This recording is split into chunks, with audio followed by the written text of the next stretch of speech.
And then it started, and the judicial committee started. They all introduced themselves, which I don't understand why they did that, because I all knew them anyway.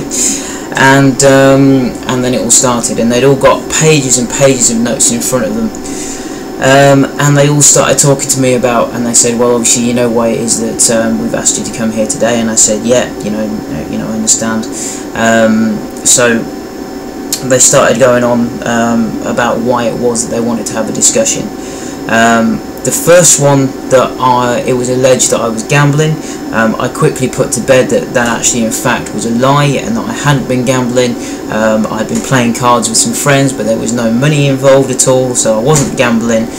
We were purely just playing cards. They didn't accept what it was that I was saying, but I said, no, I'm sorry, but you're wrong about this. This hasn't been happening. The other aspect was they accused me of being a bad husband. To a large extent, I admitted a lot of the things that I'd done weren't right, but equally I said that marriage is about both people working at it, and I tried to show them what it was that I had done in my marriage to try and do everything, and the issues that it was that I was experiencing, which I kind of feel like went in one ear, went out the other. They weren't really interested to my defence. They just wanted to essentially tell me what it is that they needed to say. And then I got asked about what happened on this day, and they said, we're aware that somebody has come around your house and you've had a drink with them, and they said, we haven't got any evidence of it, but we need to know what happened that day. So I told them, and I said, she came into my home, we had a drink together, we were both at that particular time feeling very, very low in life, and we ended up kissing. And I said, I don't know how it happened, but I said it did. And he said, well, what else happened? And I said, well, and they wanted to know every single detail. They wanted to know whether or not we'd been touching each other. They wanted to know if we had full penetration or sex. They wanted to know how deep it was. They wanted to know whether or not we brought each other to climax. They wanted to know absolutely every detail. And I tell you, as I was given all the details regarding everything, I was just in floods of tears, because I didn't know why it was that I was doing this. I didn't know whether or not they were trying to break me or what. But anyway, I admitted to everything. And they could see in my face just how distraught I was about, when we were talking about it, and just how sorry I was for what it is that I'd done. Anyway, they told me to go in the back room, and about half an hour later somebody came and got me, and they said, Jason, we've decided to disfellowship you. So I said, fine, that's okay. I said, I understand I've got to be disciplined. So I said, what do I do now? Because I said, I'm not familiar with disfellowshipping.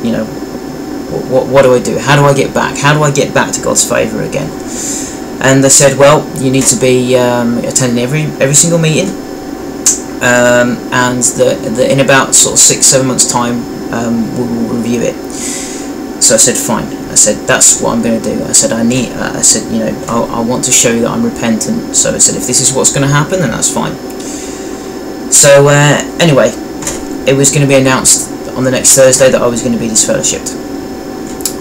And I sat through that meeting. I sat at the back, and someone got on the platform and they said, we need to announce that Brother Jason Thickpenny is no longer a Jehovah's Witness. And that is while I was sat at the back of the hall.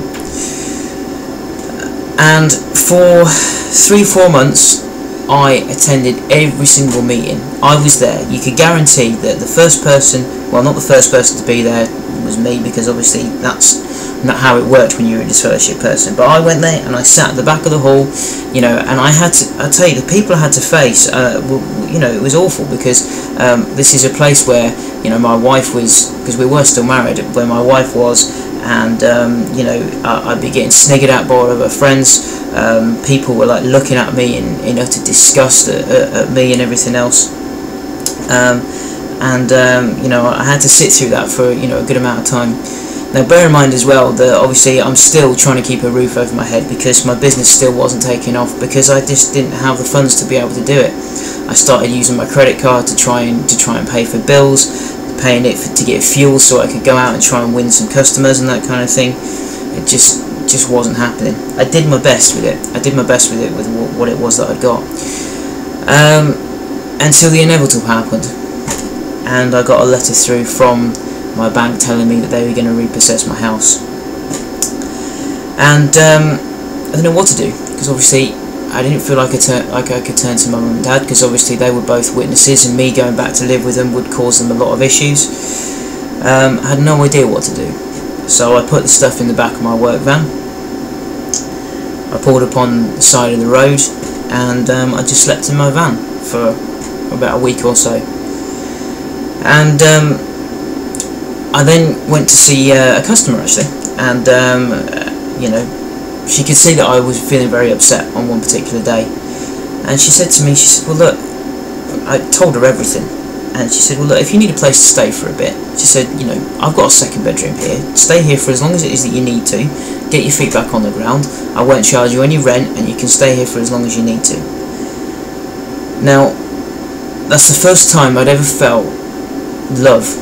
For years and years I really felt that someone was just genuinely caring for me.